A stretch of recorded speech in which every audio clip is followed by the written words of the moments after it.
A cinematic, modern YouTube studio background, front-facing perspective. Minimalistic design with neutral colors, soft gray walls, subtle spotlights, and professional studio lighting. Large flat panels or screens glow softly in the background, giving a realistic broadcast feel. No neon lights, no text, no furniture in the foreground, just clean standing space for a presenter. High resolution, realistic lighting, serious and elegant atmosphere, perfect for chroma key insertion. It all started in the summer of 2016, in the heart of Madrid's exclusive Milla de Oro. Picture this: a bustling Gucci store, racks of designer clothes gleaming under soft lights, and a young woman named Georgina Rodriguez, just 22 years old, working as a sales assistant. She was Argentinian-born, Spanish-raised, with dreams far bigger than her modest paycheck. Georgina was no stranger to hard work. She'd moved to Bristol as a teenager to learn English, worked as an au pair, and now stood behind the counter of one of the world's most luxurious brands. She was shy, she later admitted, but ambitious, her dark eyes always scanning the horizon for something more. Enter Cristiano Ronaldo. At 31, he was already a global icon, fresh off another Champions League triumph with Real Madrid. He walked into that Gucci store with his son, Cristiano Jr., and a small entourage. Georgina, in her own words, was too shy to even look at him. "I didn't want to stare," she said in her Netflix docuseries, "I Am Georgina." "He was so tall, so handsome, and I just kept my head down." But Ronaldo noticed her. One glance, she later recalled, and their lives changed forever. Their first meeting wasn't a fairy tale moment. No violins, no slow-motion montage. It was awkward, fleeting, and utterly human. Ronaldo returned to the store days later, and this time, they spoke. He was charmed by her authenticity, her lack of pretense in a world where everyone wanted a piece of him. She was drawn to his intensity, his drive, and the surprising vulnerability he showed when he talked about his son. By January 2017, they were spotted together at a fashion event, and the world took notice. Ronaldo, who dated supermodels like Irina Shayk, had found something different in Georgina, a partner who didn't just want his spotlight but wanted to build a life with him. Over the next few years, their bond grew stronger. Georgina gave birth to their daughter Alana in November 2017, followed by twins Eva and Matteo via surrogate in June of that year. Ronaldo, already a father to Cristiano Jr., whose mother's identity remains a closely guarded secret, welcomed Georgina into his family. She became a stepmother to his children, a role she embraced with fierce devotion. In 2021, they announced they were expecting twins, a boy and a girl. But tragedy struck in April 2022 when their newborn son, Angel, passed away during childbirth. The loss was devastating. "It is the greatest pain that any parents can feel," Ronaldo wrote on Instagram. Georgina, in her Netflix series, called it the best and worst moment of my life.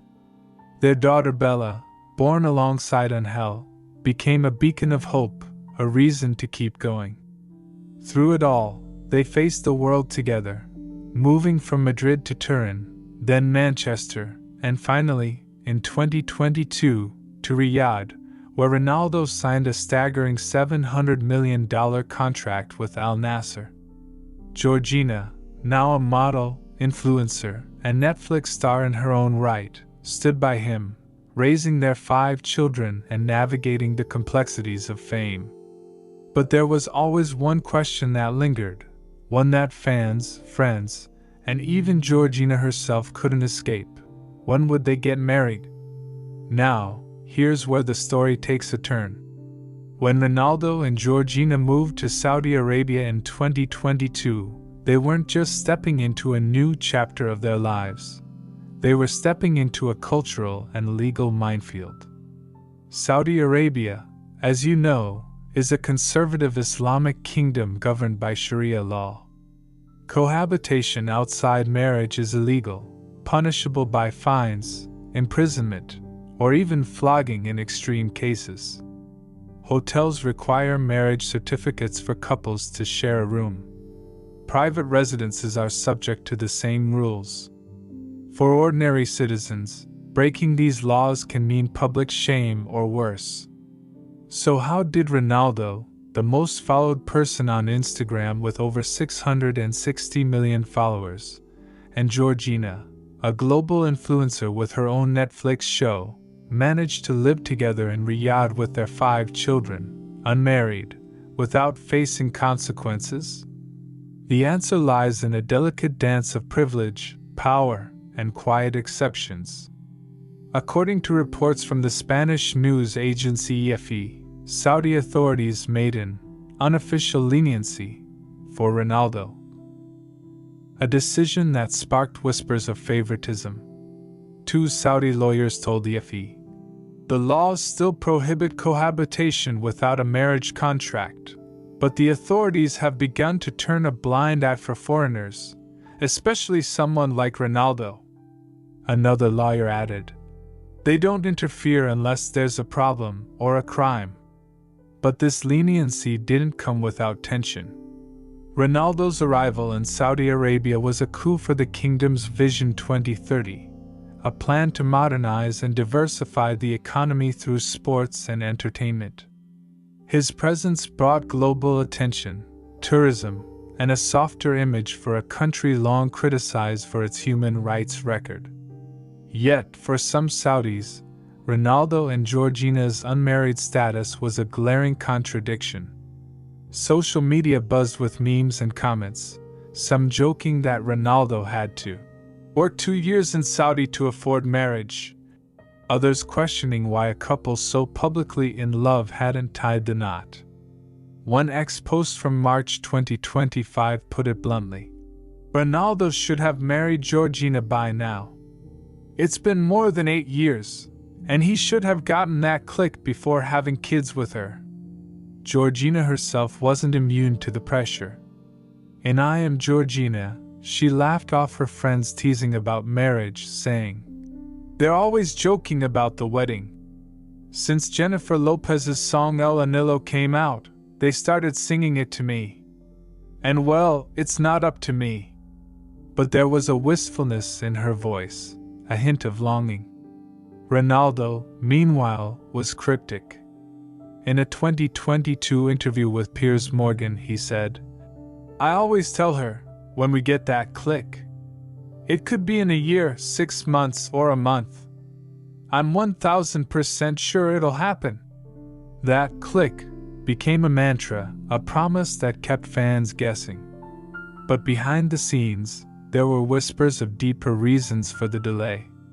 Some speculated Ronaldo was protecting his vast fortune, estimated at over $1 billion, citing a reported breakup pact that would grant Georgina a monthly pension of $114,000 and his $5.6 million La Finca mansion if they ever parted ways.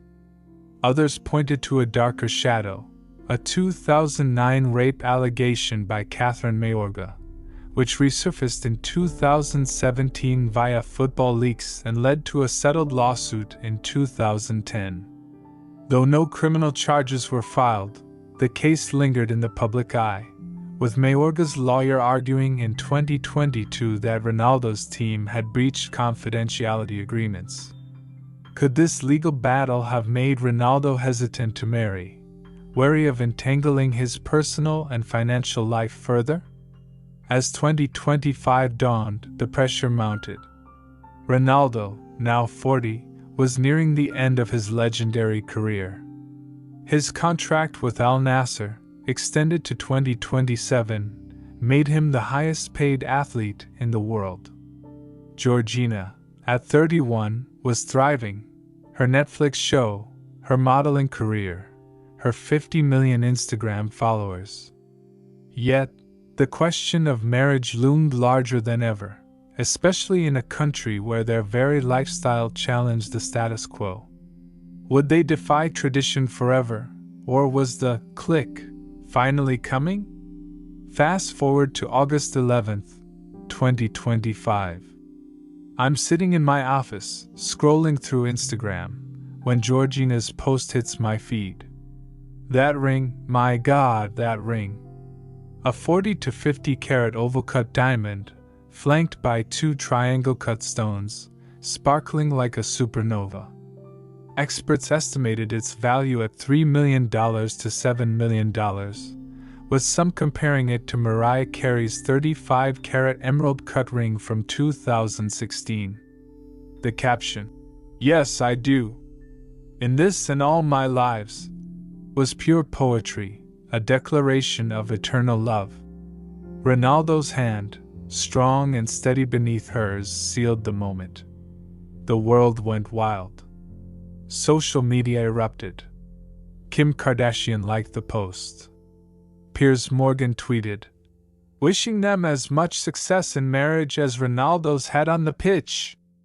Lawrence Sanchez Bezos, newly married to Jeff Bezos, commented, "So happy for you." Arab fans traded jokes, one meme quipping, "It was just a period of getting to know each other." A nod to the brief, family-sanctioned dating phase in Saudi culture. But beneath the celebration, there were questions. Where did the proposal happen? When? And why now, after 9 years? I dug deeper, and the pieces started coming together.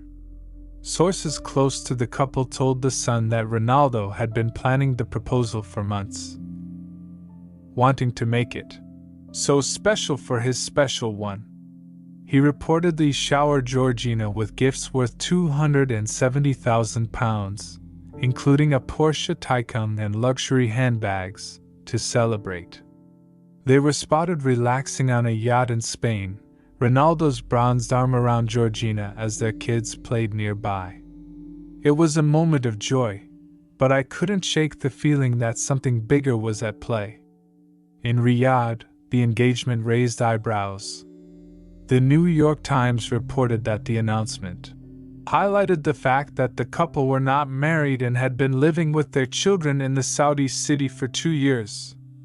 For less privileged Saudis, cohabitation without marriage can mean denied access to medical care, schooling, or legal residency for children. The leniency granted to Ronaldo sparked quiet resentment among some, who saw it as proof that wealth and fame bend even the strictest rules.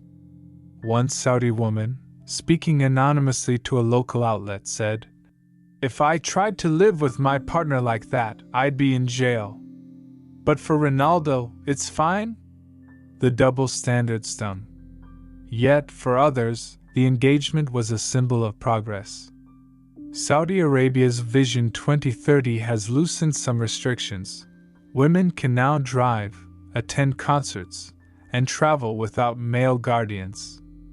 Ronaldo and Georgina, living openly as a modern family, were seen by some as a test case for change. A young Saudi influencer posted on X, "Ronaldo's engagement shows Saudi is opening up. Love wins, even here. But love, as we know, doesn't always conquer all. Not without a fight." As the engagement news spread, a storm was brewing. Just days after Georgina's post, a bombshell dropped. A tabloid in Spain claimed that Ronaldo's proposal wasn't just about love, it was a strategic move to protect his legacy. The report alleged that Saudi authorities, under pressure to enforce their laws more consistently, had privately urged Ronaldo to formalize his relationship with Georgina. No official statement confirmed this, but the timing felt too perfect. Was the ring a romantic gesture or a calculated play to secure their life in Riyadh? Then came the legal twist. Catherine Mayorga's case, long dormant, resurfaced in a new court filing. Her lawyer, Leslie Stovall, argued that Ronaldo's team had violated the 2010 settlement's confidentiality terms by leaking details to the press. I reached out to a source close to Ronaldo's camp, who spoke on condition of anonymity. "Michael," they said, "this isn't about lawsuits or Saudi laws. Cristiano proposed because he loves Georgina. They've been through hell together, losing a child, moving across continents, facing the world's scrutiny. He's 40 now. He knows life's too short to wait." Their voice cracked as they spoke, and I believed them. But the doubts lingered. Georgina, meanwhile, was radiant. She posted more photos from their yacht in Spain, her ring catching the sunlight as she hugged Bella and Alana. In an interview with Vogue Arabia, she said, "The most important thing is that our children grow up in a loving home. We're present, we're close, and now we're ready for forever." Her words were a shield, but I could sense the weight behind them. She'd faced years of rumors about Ronaldo's reluctance, about her role as a stepmother, about their unconventional life in Saudi Arabia. The ring was her victory, but it came at a cost. The climax came at a press conference in Riyadh, where Ronaldo was expected to discuss his Al Nassr contract. Instead, a reporter asked, "Cristiano, is your engagement a response to Saudi laws or the Mayorga case?" The room went silent. Ronaldo leaned into the microphone, his jaw tight. "My life with Georgina is about love, family, and commitment," he said, his voice steady but sharp. "I don't play games with my heart, and I don't answer to rumors." "Next question." The crowd erupted in applause, but I could see the fire in his eyes. This was a man defending his world, a world he built with Georgina against all odds. As the dust settled, the truth became clearer. Ronaldo and Georgina's engagement wasn't just a moment, it was a statement. They'd navigated a decade of love, loss, and global scrutiny. They'd defied Saudi Arabia's laws. Not out of arrogance, but because their bond was stronger than tradition.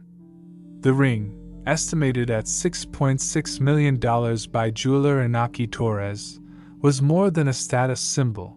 It was a promise kept. Sources close to the couple hinted at a wedding plan for after the 2026 World Cup, possibly in Riyadh or Dubai. It would be extravagant, no doubt, with Georgina's flair for glamour and Ronaldo's love for spectacle. But for now, they were savoring the moment. Ronaldo posted on Instagram, "For the mother, partner, friend, my fiancé, your light illuminates us." Georgina responded, "In every life, I choose you." The legal battles? They're ongoing, but Mayorga's case remains a shadow, not a storm. Saudi Arabia's leniency, it seems, will hold, for now. The couple's life in Riyadh continues, their children thriving in a home filled with love. For every critic who called their engagement a publicity stunt, there were millions of fans who saw it for what it was, a love story that had weathered every test. As I close tonight's story, I'm left with a sense of awe. Cristiano Ronaldo, the man who's conquered every field, has found his greatest victory off the pitch. Georgina Rodriguez, once a shy sales assistant, is now his partner in every sense, a woman who's faced the world's judgment and emerged stronger. Their story reminds us that love, real love, isn't about perfection, it's about showing up, again and again, through the highs and lows. This is Michael, signing off from Dollars and Dreams. Stay with us for more stories that cut through the noise and get to the heart of what matters. Don't forget to subscribe, and we'll see you next time.